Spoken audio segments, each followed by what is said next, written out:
Students, अब है आपका एग्जाम्पल थर्ड। एग्जाम्पल थर्ड की क्या स्टेटमेंट है आपकी? A particle is projected over a triangle from one end of a horizontal base and grazing the vertex fall on the other end of the base if alpha and beta be the base o angle theta क्या है आपके पास? Angle of projection. तो आपको क्या prove करना है? ये वाला रिजल्ट प्रूव करना है। तो देखो क्या दे रखा है आपके पास, एक ट्रायंगल है आपके पास, ठीक है, जिसके बेस एंगल कितने दे रखे हैं इसने? अल्फा और बीटा। ठीक है, ये आपके पास कोई एक ट्रायंगल, इसके बेस के साथ एंगल कितने दे दिए? अल्फा और बीटा। आपने क्या किया, इसके इस एंड से पार्टिकल को क्या किया? प्रोजेक्ट किया। और किस तरह से प्रोजेक्ट करोगे आप कि जो पार्टिकल है आपका इस वर्टेक्स को टच करता हुआ क्या कहाँ पे गिरे? इस दूसरे वर्टेक्स के ऊपर गिरे। इस तरह से आपने पार्टिकल को क्या किया? प्रोजेक्ट किया। ठीक है, तो उसके बाद आपको क्या करना है?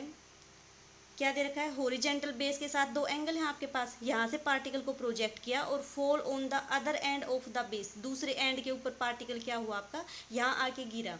तो आपको क्या प्रूव करना है? Tangent theta is equal to tangent alpha plus tangent beta, जहाँ पे आपके पास थीटा क्या दे रखा है इसने? Angle of projection. ये आपके पास है एंगल ऑफ प्रोजेक्शन। कैसे फाइंड आउट करोगे? देखो वही अपना पुराना रूल। आपने क्या नोटिस किया कि इस ट्रायंगल का जो ये वाला वर्टेक्स है इसके पाथ के ऊपर लाई करेगा, इसको टच करता हुआ जाएगा। तो आपने मान लिया इसके कोऑर्डिनेट है, आपका पॉइंट तो है सी और इसके कोऑर्डिनेट आपने मान लिए एच के, कुछ भी मान लिया। ठीक है, तो आपके पास या फिर आपकी बुक के अकॉर्डिंग मान लो, इसने क्या मान लिया कि जो आपका ये वर्टेक्स है इसकी इस बेस से हाइट कितनी है? h। तो h क्या हो जाएगा? इस पॉइंट का y कोऑर्डिनेट हो जाएगा। अगर आप इसका x कोऑर्डिनेट और निकाल दो, x कोऑर्डिनेट का मतलब ये वाला डिस्टेंस और निकाल दो, तो आपके पास इस पॉइंट के क्या आ जाएंगे? कोऑर्डिनेट्स आ जाएंगे। अब अगर ये पॉइंट आपका पाथ पे लाई करेगा तो पाथ की इक्वेशन को सेटिस्फाई करेगा। तो जो भी इसके कोऑर्डिनेट है पाथ की इक्वेशन में क्या करो? पुट कर दो। सिमिलरली आपका ये वाला पॉइंट बी भी कहाँ लाई करेगा? आपका इस पाथ के ऊपर लाई करेगा। इसको भी देखते हैं इसकी रिक्वायरमेंट होगी या नहीं, पहले इसको देखो। तो आपके पास इक्वेशन ऑफ पाथ कितनी होती है? Equation of path y is equal to x tangent alpha, x tangent angle of projection कितना दे रखा है? थीटा। तो आपके पास कितना आ जाएगा? Tangent theta minus 1/2 G X square upon 2u square cos square theta. ठीक है, अब देखो सी के कोऑर्डिनेट फाइंड आउट करने के लिए आपने क्या नोटिस किया कि आपके पास जो ये ट्रायंगल है वो कैसी है? Right angle triangle. Right angle triangle का आपको क्या फाइंड आउट करना है? बेस। तो आप क्या करो, ये इसको मान लो कोऑर्डिनेट ए, इसको मान लो एम, तो ए एम यानी कि बेस अपॉन ये क्या हो जाएगा आपके पास? परपेंडिकुलर। क्या होता है आपके पास? कोट ऑफ एंगल कितना है आपके पास? अल्फा। तो ए एम की वैल्यू कितनी आ जाएगी आपके पास? H cot alpha. ठीक है, ए एम की वैल्यू आ गई आपके पास।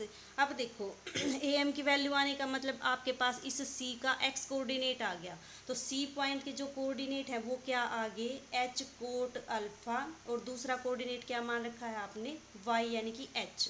तो ये कोऑर्डिनेट इसको क्या करेंगे? इक्वेशन को सेटिस्फाई करेंगे। कर दो वैल्यू पुट, कितनी आ जाएगी आपके पास? H is equal to cot, आप एक्स की वैल्यू कितनी है आपके पास? एच कोट अल्फा, तो H cot alpha into tangent theta minus 1/2 G X कितना है आपके पास? एच कोट अल्फा इसका होल स्केयर अपॉन टू तो आपने लिख दिया U square cos square theta. अब क्या करो, अब इसको सोल्व करो। तो देखो एच एच एच क्या है आपके पास? कॉमन है, इस एच से ये एच कैंसिल, एक एच यहाँ से कैंसिल। तो आपके पास क्या इक्वेशन आ जाएगी? 1 is equal to cot alpha into tangent theta minus g h cot square alpha upon 2u square cos square theta. ठीक है, आपके पास ये इक्वेशन आ गई। अब देखो जो आपके पास ये वाला डिस्टेंस है, ये डिस्टेंस कितना है आपके पास? ये डिस्टेंस है आपके पास हॉरिजेंटल रेंज। जब आप पार्टिकल को यहाँ से प्रोजेक्ट करते हो और जहाँ पार्टिकल आपका गिरे उस डिस्टेंस को क्या बोलते हो आप? हॉरिजेंटल रेंज बोलते हो। तो हॉरिजेंटल रेंज की वैल्यू कितनी आ जाएगी इसकी? Horizontal range is equal to a m plus m b, a m plus m b. A m की वैल्यू आपने निकाल रखी है h cot alpha, m b की वैल्यू कितनी आ जाएगी, सिमिलरली इस राइट एंगल ट्रायंगल से एच कोट बीटा आ जाएगी। तो आपके पास हॉरिजॉन्टल रेंज की वैल्यू कितनी आ गई, h cot alpha plus cot beta, h दोनों में क्या आ जाएगा, कॉमन आ जाएगा। ये आपके पास आ गई हॉरिजॉन्टल रेंज की वैल्यू। अब आपको पता है हॉरिजॉन्टल रेंज का फॉर्मूला क्या होता है आपके पास, हॉरिजॉन्टल रेंज का तो ये फॉर्मूला होता है u square sine square 2 theta by g, this is equal to h cot alpha plus cot beta. ठीक है, अब यहाँ से देखो आप किसकी वैल्यू फाइंड आउट कर लो, आपको तो यू स्केयर की वैल्यू चाहिए, यहाँ से आप फाइंड आउट कर लो यू स्केयर की वैल्यू।